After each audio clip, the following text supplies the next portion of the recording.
እናቷ የቅርብ ወዳጄ ናት። ባለፈው ነው ከሷም ጋር ያስተዋወቀችን። አንድ ላይ እንደምትማሩ ግን አላውቅም ነበር። መኮንን ማለት እንዴት አይነት ልጅ መሰለሽ? ጨዋ ወልዶ ጨዋ ያሳደገው የትልቅ ሰው ልጅ ነው። አቶ መስፍኔ ይኸውልሽ ዘርፌ፣ ሰውየው ወግ አጥባቂ፣ ስራ ጠባቂ ናቸው። አሁን ስላመማቸው በዛው ልንጠይቃቸው ሄደን ሁሉን ነገር ጨርሰን እንመጣለን። የአቶ መስፍኔን ልጅ ማግባት አለብሽ። በሀብትም በክብርም የሚመጥነሽ እሱ ነው። ግን ምንም ብሎ ነገር የለም። እኔ ወስኛለሁ። ወይዘሮ ፍቅርተ፣ ነገሮችን ቶሎ ብንጨርስ መልካም ነው። ነገ ሄደን ብናናግረው ይሻላል። ልጄ፣ ምንም ነገር ባደርግ ላንቺ አስቤ ነው። ነገ ወይ ከነገ ወዲያ አዲስ ነገር ይኖራል። ግን አንቺ ራስሽን አዘጋጅ። ወይዘሮ ዘርፌ፣ ቆይ ሰውየው ግን ያማቸዋል? አውርተው አያውቁም? ከገባው ጀምሮ ሲለፈልፉብኝ በወሬ እኮ ሆዴን አነፉት። በጣም አሰልቺ ሰውዬ ናቸው። ውይ በጣም ነው የሚያስጠሉት። ቆይ ግን አሟቸው እንደዚህ ያወሩ፣ ሳያማቸው እንዴት ነው የሚያወሩት? ፌቨን፣ ቆይ እሷንም አንተ ተረኛ ልታደርጋት ነው? መቼም አንተ አንዲትን ሴት ከአንድ ሳምንት ግንኙነት የዘለለ አትፈልጋትም። በቃ አለቀ። ጽጌረዳንም እንደዚህ የምታደርጋት ነው የሚመስለኝ። መኮንን፣ አሁን ግን ለጽጌረዳ የተለየ ስሜት ነው እየተሰማኝ ያለው። አላቅም፣ ብቻ ሳያት ታሳዝነኛለች። ባየዋት ቁጥር ደግሞ ያደረግኳት ነገር ትዝ እያለኝ ራሴን እየጠላሁ ነው። በዚህ ሰዓት አይምሮዬ ከሷ ውጭ ምንም ማሰብ አልቻለም። ነብዩ፣ ሰላም ጤና ይስጥልን ውድ የተከበራችሁ የቻናላችን ተከታታዮች፣ በዛሬው ቪዲዮአችን ጽጌረዳ ክፍል 10 አበይት ትዕይንቶችን የምናስቃኛችሁ የምንነግራችሁ ይሆናል። ታዲያ ከዚህ በተጨማሪ ክፍል 11 ላይ የሚከሰቱ ቅድመ ሁኔታዎችን እንነግራችኋለን። ታዲያ ለዚህ ቻናል አዲስ ከሆናችሁ ቻናሉን ሰብስክራይብ እንዲሁም ደግሞ ቪዲዮን ላይክ በማድረግ እስከ ቪዲዮ ፍጻሜ ድረስ አብራችሁን ዝለቁ፣ አብራችሁን ሁኑ። እንደሚታወቀው ባለፈው ክፍል 9 ላይ እንግዲህ ጽጌረዳ አቶ መስፍኔን አሟቸዋል ስትላት ፌቨንም ሄጄ መጠየቅ አለብኝ፣ አንቺ ጋር አብረን መሄድ አለብን ብለው ወስነውም አብረው እንደሄዱ፣ በተለይ ደግሞ ጽጌረዳና ፌቨን ልብስ መቀያየር እንዳለባቸው ተቀያይረው በቀጥታ አቶ መስፍኔን ለመጠየቅ ወደ ነብዩ ቤት ያመራሉ። ታዲያ እነ ነብዩ ቤት ከሄዱ በኋላ ነብዩ ምንም እንኳ ባያስከፋውም የፌቨን መንጣት ግን ምንም ነገር አላስደሰተውም። ምክንያቱም ባለፈው ክፍል እንደተመለከትነው አቶ ነብዩ ለጽጌረዳ እያሳያትና እየሰጣት ያለው ፍቅር፣ በተለይ ባለፈው እንግዲህ የበደላትን እንዲሁም ያደረገባትን በደል ሁሉ ለመካስ፣ በተለይ ደግሞ በፍቅር ሊያንበረከካት የሚፈልግ ይመስላል። ታዲያ በዚህ ሁኔታ ፌቨንም ለነብዩ አባትህን አሟቸዋል ስትለኝ ጽጌረዳ እኮ በቃ እየከነፍኩ በጣም እየተጣደፍኩ እሳቸውን ለጠይቅ ነው የመጣሁት ትለዋለች። ታዲያ ወደ አቶ መስፍኔ ፌቨንን ይዟት ይገባል። ታዲያ ፌቨንም ከገባች በኋላ አቶ መስፍኔን ከጠየቀቻቸው በኋላ ከዚህ በፊት እንደሚተዋወቁ አቶ መስፍኔም ለነብዩ ገልጾለት፣ በተለይ ደግሞ እናቷ የቅርብ ወዳጃቸው እንደሆነችና ባለፈው እንዳስተዋወቀቻቸው ገለጸለት። ምኑም ነገር ግራ የገባው ወይም ደግሞ ምኑም ነገር አልገባ ያለው ነብዩ ግን በጣሙኑ ጉዳዩ አሳስቦታል። ከነሱ ቀደም ብሎ ደግሞ መኮንን አቶ መስፍኔን ሊጠይቅ መጥቶ ነበርና ታዲያ አቶ መስፍኔ ጋር ቁጭ ብሎ ስለነበር አቶ መስፍኔም ለፌቨን መኮንንን ታውቂዋለሽ? መኮንን ማለት እንዴት አይነት ልጅ መሰለሽ? የነብዩ ጓደኛ ነው። ጨዋ ወልዶ ጨዋ ያሳደገው የትልቅ ሰው ልጅ ነው ሲልም እያሞካሸ ለፌቨን ይነግራታል። እሷም እንደምታውቀውና አብረው እንደሚማሩም ለአቶ መስፍኔ ትነግረዋለች። ታዲያ በዚህ መሃል አቶ መስፍኔ እንዲህ ሲሉ ለአቶ መኮንንም ይነግሩታል። እንግዲህ አንተ ተምረህ ቤተሰቦችን ወደ ከተማ እንደምታመጣቸው ያው እንግዲህ ተስፋ አለኝ ሲል ይጠይቀዋል። ታዲያ መኮንንም እንዲህ ሲል ይመልሳል። አይ ጋሼ፣ የገጠር ሰው እንዲህ እንደ ቀልድ ከተማ ገብቶ የሚቀር ይመስሎት? ያው እኔ እንግዲህ እዚህ ሁኜ ጠንክሬ ተምሬ እነሱን መርዳት ነው ያለብኝ ሲልም ይመልስለታል። ታዲያ በዚህ እጅግ የተገረመችው ፌቨን ቆይ ገጠር ናቸው ነው ያልከው? ማለት ገጠር ማለት ይሄ ብዙ ከብቶች ያሉበት የሚጠፈጠፍ ነገር ያለበት በማለትም አጥላልታና እጅጉን በጣም ተጸይፋ ትመልስለታለች። አዎ ምን ነው ደበረሽ እንዴ? በማለትም መኮንን አፏ ላይ ቀበል አድርጎ ይመልሳል። ታዲያ በዚህ በጣም ነገሮች ወደ ሌላ ነገር እንዳያመሩ በማለት በቃ ጋሼ እኔ ነገ መጥቼ ጠይቀውታለሁ። አሁን ማንበብ ያለብኝ አለ፣ ወደ ቤት መሄድ አለብኝ ይላል።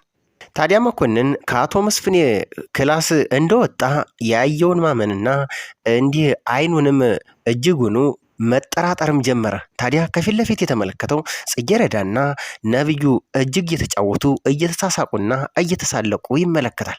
ታዲያ ልክ ሲመለከታቸው እጁን በማንሳት ሄይ በቃ ቻው በማለት ይሰናበታቸው ይፈልጋል።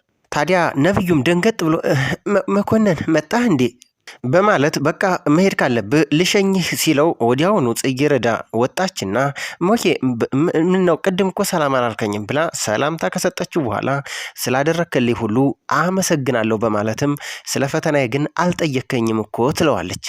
ለመኮንን ግን አሁን ላይ የፈተናዋ ጉዳይ እጅጉኑ ከእሳቤ ውጭ ነው። ምክንያቱም ሁሉን ረስቶ አሁን ላይ ሀሳቡና በተለይ ቀልቡ ያረፈው ጽጌረዳ ላይ ነው። ይህንም ደግሞ አቶ ነብዩ እጅግ ክፉና በተለይ አንዲት ሴትን ለአንድ ሳምንት ብቻ ለዛውም በቃ አንድ ቀን ከተጠቀመበት በኋላ የማይደግማት እጅግ በጣም አደገኛ ልጅ እንደሆነ ያውቃል። ምክንያቱም የራሱ የቅርብ ጓደኛው ስለሆነ እሱም ደግሞ ከዚህ በፊት በተደጋጋሚ ሲያደርግ የነበረው ለጽጌረዳ ያለው አመለካከት ተንኮልና ሴራ እጅግ ጠንቅቆ ስለሚያውቅ አሁንም እሷን ለመጉዳት አንድ ቀንም ተጠቅሞባት ሊጥላት እንደሆነም አንድ እሱን በማሰብ ነው። ሁለት እሱ ደግሞ በተቃራኒው እጅግ በጣሙን ይወዳታል። ታዲያ ተሰነባብተው ከወጣ በኋላ ነብዩም ልሸኝ ብሎ ሲከተለው ስለ ጉዳዩ ነብዩን እንዲህ ሲልም ይጠይቀዋል። ቆይ አንተ ልክ እንደ ሌሎች ሴቶች እሷንም ተጠቅመህ ልጥላት ነው?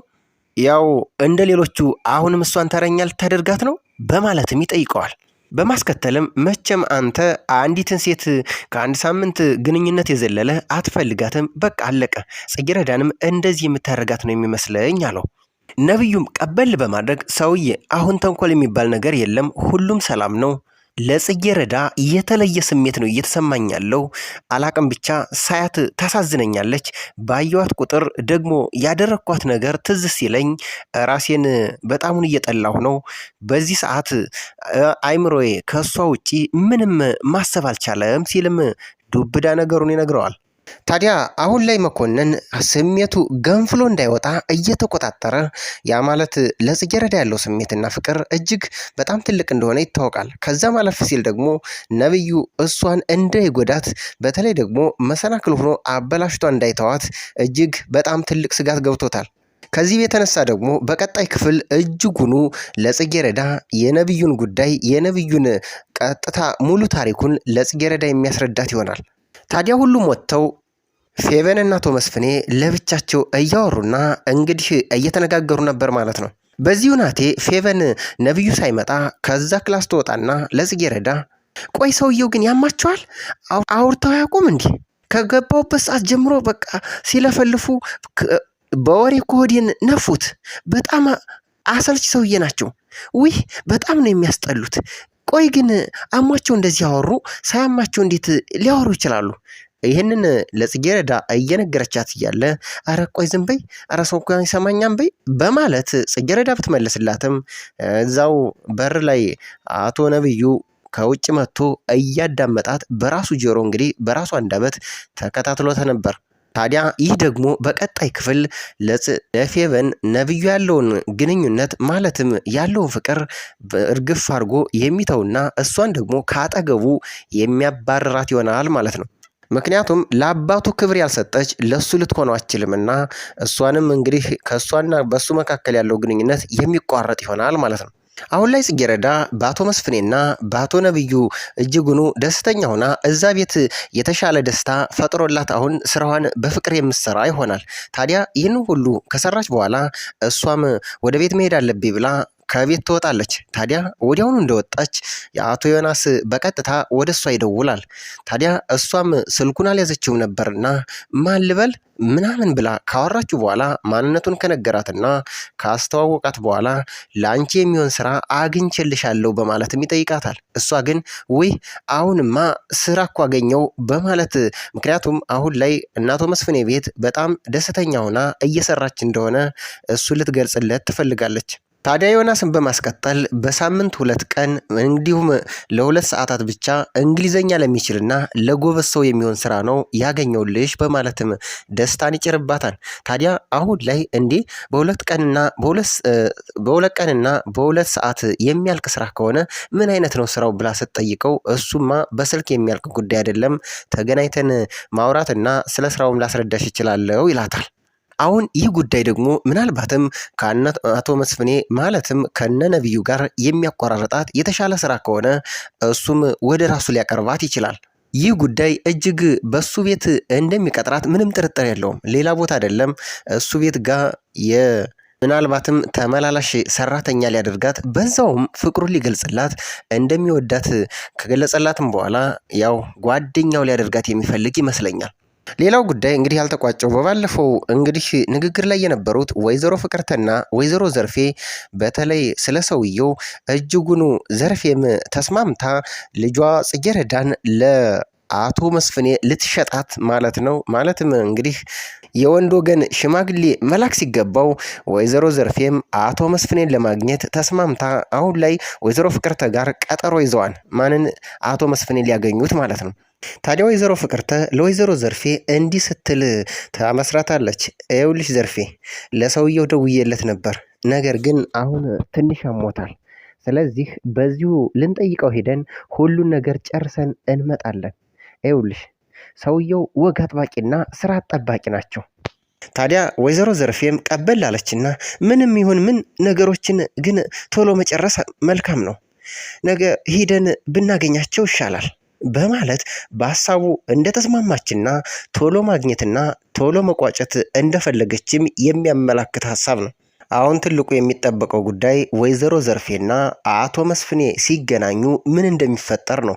ምክንያቱም አሁን ላይ የኔ ጥርጣሬ አቶ መስፍኔ ድሮ ወይዘሮ ዘርፌ ባል በተለይ ደግሞ የጽጌረዳ አባት እንደሆነ ምንም አይነት ጥርጥር የለውም። ምክንያቱም እርግጠኛ ነኝ እሳቸው እንደሆኑ። ታዲያ ይህ ሲገናኙ ምን እንደሚፈጠር ሁላችንም የምንጠብቀው ጉዳይ ነው። ታዲያ ይህንን ከተነጋገሩና ወይዘሮ ዘርፌና ፍቅርተ ከጨረሱ በኋላ ወይዘሮ ፍቅርተ በቀጥታ ወደ ፌቨን ክላስ ትገባለች። ከገባች በኋላ ይኸውልሽ የኔ ልጅ ባለፈው የጠየቅናቸው ሰውዬ አስታወስቻቸው? በአንቺ እድሜ ክልል የሚሆን አንድ ወንድ ልጅ አላቸው። እናንተ ትምህርት ቤት ነው የሚማረው። በደንብ ተግባቢው። ስለዚህ የአቶ መስፍኔን ልጅ ማግባት አለብሽ። በሀብትም በክብርም የሚመጥንሽ እሱ ነው። ግን ምናምን ብሎ ነገር የለም። እኔ ወስኛለሁ። ይህ ጉዳይ የሚያመላክተው ወይዘሮ ፍቅርተ እጅግ አሁን ላይ የደለላ ስራ ማለትም እንዲህ ትዳር እናገናኛለን የሚል ቢሮ ቢከፍቱ እጅግ ያዋጣቸዋል ብዬ አስባለሁ። ምክንያቱም በአንድ በኩል አቶ መስፍኔን ከጽጌረዳ ጋር ለማጋባት፣ በሌላ በኩል ደግሞ የአቶ መስፍኔን ልጅ ነብዩን ለልጃቸው ለፌቨን ለማጋባት 2 ጥንዶችን ለማገናኘት እጅግ በትልቁ አቅደውና አልመው እየሰሩ ይገኛሉ። ፌቨንም ለነገሩ እጅግ አዲስና እንዲሁም ግርምትን የፈጠረ ለማስመሰል የተደናገጠች ለማስመሰል እንዲህማየ በማለትም እጅግ ነገሩን የተቃረነች ለማስመሰል ብትሞክርም ያው ከወጣች በኋላ እጅግ ደስ እንዳላትና ያው እሷም ባላወቀችው መልኩ ወይዘሮ ፍቅርተ በማታውቀው መልኩ ያው ፌቨንም ብዙ ርቀት እንደተጓዘች ያው እሷ ስለምታውቀው ነው። ሌላውና የመጨረሻው ጉዳይ እንግዲህ የጽጌረዳና የእናቷ ጉዳይ ነው። ጽጌረዳ በቀጥታ ከእናቷ መስፍኔ ቤት ከወጣች ወደ ቤት ትመጣለች። ታዲያ ወደ ቤት ከመጣች በኋላ እናቷ ወይዘሮ ዘርፌ የምታሳያት እይታና እንዲሁም ፈገግታ እጅግ ግርምትን ፈጥሮባታል። በተለይ ደግሞ በጣሙኑ ስታጥላላት፣ በጣሙኑ ስትዝለልፋት፣ በእሷም እጅግ በጣሙኑ እንዳፈረችባትና እንደተቀየመቻት ከዚህ በፊት የተመለከትነው ጉዳይ ነው። ነገር ግን አሁን ያ ሁሉ ተቀያይሮ እሷ ደስተኛ ሆና ለልጇም ልጄ መጣሽልኝ በማለት መልካም ሰላምታም እንደሰጠቻት እጅግ በጣም ግራ ተጋብታለች ጽጌረዳ። ነገር ግን ግራ የተጋባችው ጽጌረዳ እማዬ በቃ ታረቅን ማለት ነው? ያው እንግዲህ ይቅር አልሽኝ ማለት ነው? በማለትም ስትጠይቃት አዎ ልጅ ይቅር ብዬሻለሁ ልጄ፣ ምንም ባደርግ ያው ላንቺ አስቤ ነው። እሺ እኔ አንቺን ለማሳደግ ብዙ መከራ አይቻለሁ። ልጅነቴን፣ ጉልበቴን፣ እድሜን ሁሉ ጨርሻለሁ። ነገር ግን ነገ ወይም ከነገ ወዲያ አዲስ ነገር ይኖራል፣ ግን አንቺ ራስሽን አዘጋጅ የሚል አንድ ሌላ ዱብዳ ነገርን ትናገራለች። ያ ማለት ከአቶ መስፍኔ ጋር ላገናኝሽ ነው ወይም ደግሞ ልድርሽ ነው ማለት ነው። በተቃራኒው ምንም እንኳ ሀሳቡን ገልጻ በትክክልም እንግዲህ አስረድታ ባትነግራት ነገሮች ሁሉ ያው ለበጎና ጥሩ ነገር እንዳሰበችላት ግን ጽጌረዳም መጠራጠር አላቃታትም። ይህ በሚቀጥለው ክፍል የምንመለከተው የምናስበው በተለይ ደግሞ ጽጌረዳና አቶ መስፍኔ ይታወቃሉ። ነገር ግን ወይዘሮ ዘርፌና አቶ መስፍኔም ከዚህ በፊት እንደሚተዋወቁ ሲገናኙ ምን ሊፈጠር ይችል ይሆናል? ይህን ሁላችንም በጉጉት የምንጠብቀው ጉዳይ ነው። ውድ